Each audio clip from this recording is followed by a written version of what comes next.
देख रहे हैं पंच न्यूज एनसीआर और मैं हूं आपके साथ मानवी ठाकुर। शुरुआत करते हैं आज की खास खबरों से। अधिक अपडेट्स के लिए बने रहिए पंच न्यूज एनसीआर के साथ।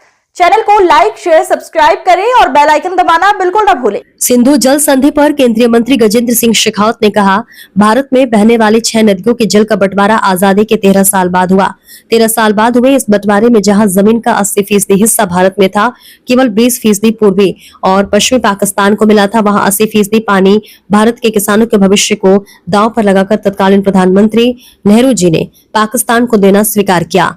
भारत की नदियों पर भी भारत के अधिकार को कई तरीकों से बाधित किया गया। इसकी कीमत देश के किसानों को चुकानी पड़ी।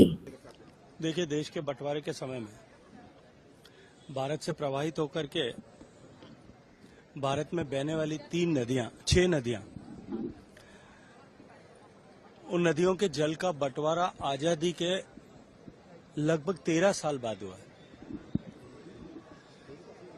और 13 साल बाद हुए उस बंटवारे में जहां जमीन का 80% हिस्सा भारत में था, 20% केवल पूर्वी और पश्चिमी भारत पाकिस्तान को मिला था, वहां 80% पानी भारत के किसानों के भविष्य को दांव पर लगा करके 80% पानी जो है वो तत्कालीन प्रधानमंत्री नेहरू जी ने वो पाकिस्तान को देना स्वीकार किया।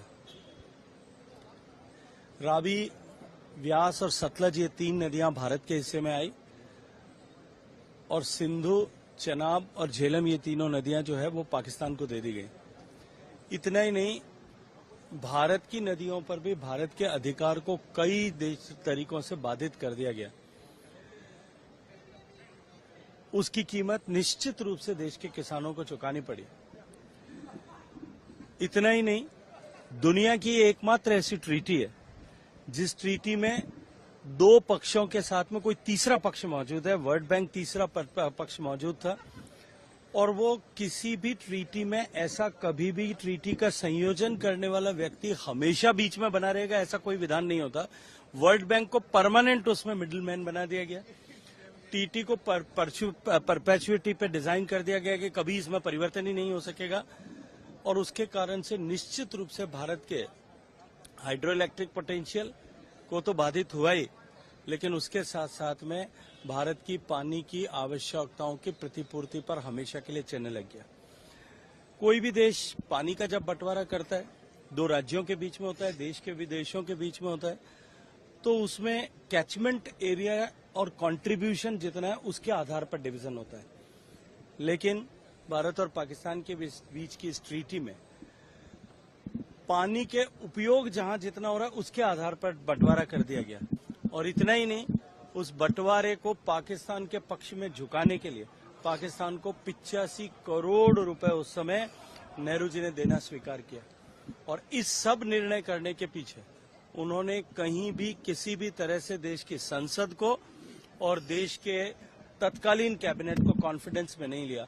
अपितु जब संसद में 2 माह बाद इस पर प्रश्न चिन्ह उठाए गए, तब उन्होंने अपने ही साथी, जो कांग्रेस पार्टी के ही वरिष्ठ नेता थे, अशोक मेहता साहब, उनके द्वारा जो टिप्पणियां की गई उसको लेकर के और उनके अन्य कांग्रेस के नेताओं ने जो टिप्पणियां की उसको लेकर के उनके ऊपर बहुत डेरोगेटरी रिमार्क्स किए। तो निश्चित रूप से देश को ये जानने की आवश्यकता है कि किस तरह से कांग्रेस पार्टी ने, कांग्रेस पार्टी के नेताओं ने जब कभी भी ऐसा अवसर आया तब हमेशा देश के जो है हितों के लिए, देश के लिए दूरगामी नुकसानदायक इस तरह के निर्णय व्यक्तिगत जो है वो अपने मान सम्मान की अपेक्षा में इस तरह के निर्णय किए थे।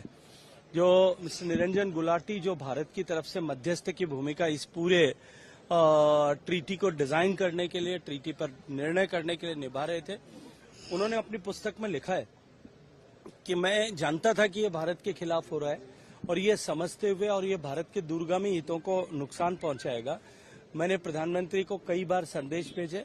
अंततः मुझे मिलने का समय मिला और मैंने रिक्वेस्ट किया कि एक बार पुनर्विचार करना चाहिए। भारत का ये पानी देने से और इतना पानी देने से भारत को हमेशा हमेशा के लिए नुकसान होगा, कोलैटरल नुकसान होगा।